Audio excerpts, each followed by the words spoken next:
अरे नीच तूने मेरे साथ में अच्छा नहीं किया है। रानी पवन रेखा बड़ी ही पतिव्रता स्त्री थी। माताओं आपसे भी कहना चाहेंगे, क्योंकि मैंने उस दिन कहा था, आज भी कहा था, आप इतनी जल्दी रानी पवन रेखा की तरह कोशिश मत करना पतिव्रता बनने की, क्योंकि हो सकता है आप जो सोचें कि हमने कह दी तो हम भी पतिव्रता बन जाएं। पतिव्रता बनने के लिए बहुत कुछ करना पड़ता है महाराज। एक पतिव्रता स्त्री रहे तो महाराज उनके पति जो है रोजाना उनका काम रहे ड्यूटी पर जाना, तो जब सुबह उठती थी बच्चों को तैयार करती थी और महाराज का काम था ड्यूटी पर जाना। बच्चे कहते थे कि माँ मुझे स्कूल जाना है, मेरे लिए ये कर दो, मेरे लिए वो कर दो। पति कहता था कि मुझे ड्यूटी जाना है, मेरे लिए भोजन बना दो, मेरे लिए भोजन पैक कर दो, ये कर दो, वो कर दो। तो एक दिन क्रोध में आकर के उसकी पत्नी जो थी वो कहने लगी, जब पति चले गए ड्यूटी तब कहने लगी क्रोध में आकर के, जानवर कहीं का पूरे दिन मुझे नाच नचाता रहता है। वो कहने लगी जानवर कहीं का पूरे दिन मुझे नाच नचाता रहता है, ना जाने मुझे क्या समझता है ये। लेकिन कहते कहते कह तो दिया, बाद में बहुत पछताने पड़ा। क्यों? क्योंकि सारे दिन उन्होंने भोजन नहीं किया।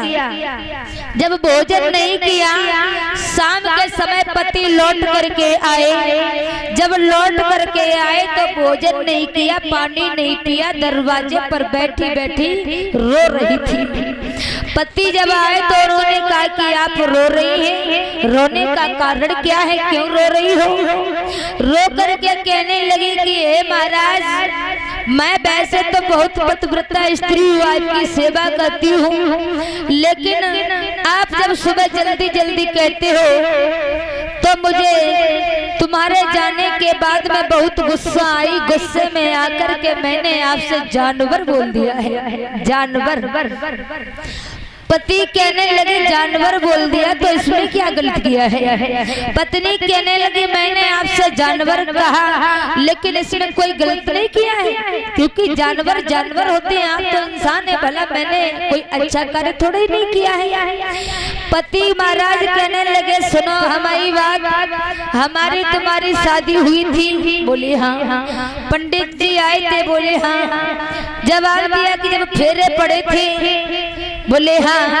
जवाब दिया जब फेरे पड़े थे, पंडित जी ने लास्ट में फेरे में वचन भरवाया था कि 6 फेरे पड़ चुके हैं, 7वें फेरे पर वचन भरवाया था, आज की बात तुम इसकी जान और ये तुम्हारा बर, यानी कि दोनों को मिला करके जानवर। तुम इसकी जान हो, ये तुम्हारा बर है, दोनों आपस में जानवर। इसमें क्या गलत किया है?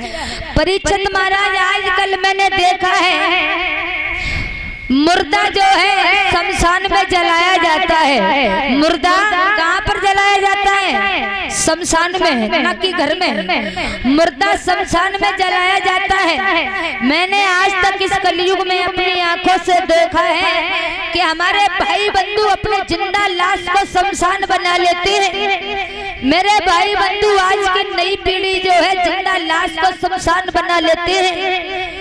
सुबह उठते हैं, ऊसरा बर्तना बत्तिया कोठी पर जाते हैं तो काली पन्नी में कटवा करके रख लाते हैं। क्या? मुर्गा।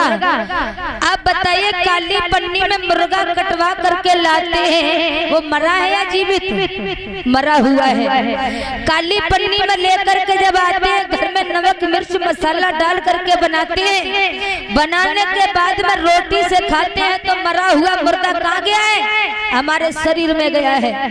मरा हुआ मुर्दा हमारे शरीर में गया है। धिक्कार ऐसे भाइयों को जो जिंदा लाश को शमशान बना लेते हैं। निवेदन करना चाहूंगी ऐसे भाइयों से जो मदरा मीठ करते हैं, भाइयों से निवेदन करना चाहेंगे ऐसे छोड़ दो। जब हमें और आपको कोई कष्ट देता है, मारता है, पीटता है तो इतना कष्ट हमें भी होता है जितना उन्हें होता है। जिंदा लाश को शमशान क्यों बनाना चाहते हो? इंसान हो तो इंसान की तरह रहिए, जानवर की तरह न रहना सीखिए। जानवर तो जानवर है, लेकिन हम लोग तो जानवर से भी ज्यादा जानवर कभी कभी हो जाते हैं। तो महाराज आइए इसी बीच में जानू प्रजापति रिधौली से 51 रुपए जो है मेरे लिए भिजवा रही है। भगवान से कामना करते हैं ऐसे भाइयों के लिए, ऐसे माताओं के लिए इन्होंने मेरा सम्मान किया है, समाज में इनका बना रहे, धन दौलत से हमेशा भरपूर रहे। बोलिए राधे रानी सरकार की। तो महाराज आंधी शांत हुई है। इधर दुर्मलिक नाम का राक्षस कहने लगा कि हे रानी, तुम्हारे गर्भ से बालक जन्म लेगा, वो कोई साधारण बालक नहीं होगा।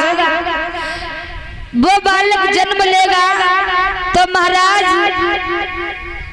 देवी देवता जो है वो भी उससे युद्ध में हार कर चले जाएंगे, इंद्र भी हार कर चला जाएगा। अगर उसकी मौत होगी, मारा जाएगा तो केवल और केवल भगवान के हाथों से मारा जाएगा, अन्यथा कोई उसका कुछ नहीं बिगाड़ सकता है।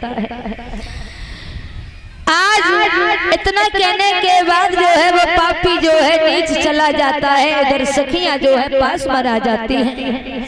आज महारानी की दशा को देखा तो लड़कियां कहने लगी, अरे महारानी ये हालत कैसे बिगड़ गई है, भला ये श्रृंगार कैसे बिगड़ गया है, ये चूनर तुम्हारी साड़ी कैसे फट गई है। आज महारानी ने सारी बात जो है अपनी सहेलियों से छुपाई है। छुपाने के बाद में एक बात कहने लगी है, अरे बहना तुम्हें नहीं मालूम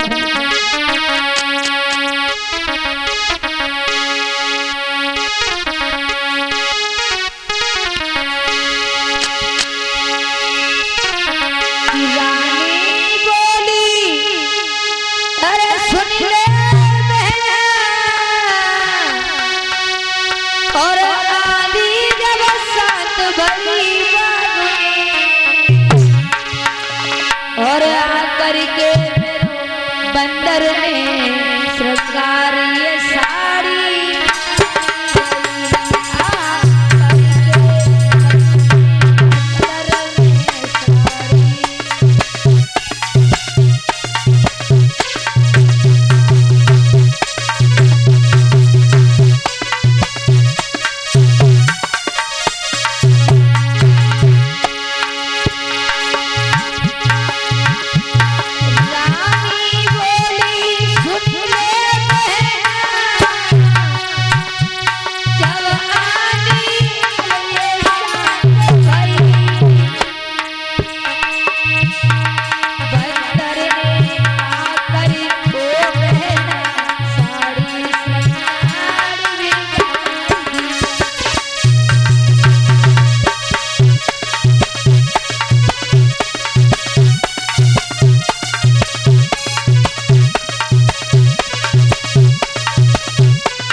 से हम तुम ओझल हो गए तो एक बंदर आया और बंदर ने सारे श्रृंगार को बिगाड़ दिया है, मेरी साड़ी को फाड़ दिया है। आज रानी पवन रेखा ने बात जो है छुपा ली है। रानी पवन रेखा अपने महलों में चली जाती है। धीरे धीरे धीरे धीरे महाराज समय यूं ही व्यतीत होने लगा। समय के अनुसार रानी पवन रेखा के गर्भ से एक बालक ने जन्म लिया है। बालक के पैदा होते ही आंधी तूफान आने लगे हैं, यमुना मैया की पाने हिलने लगी है। महाराज आंधी तूफान घनघोर बारिश होने लगी है।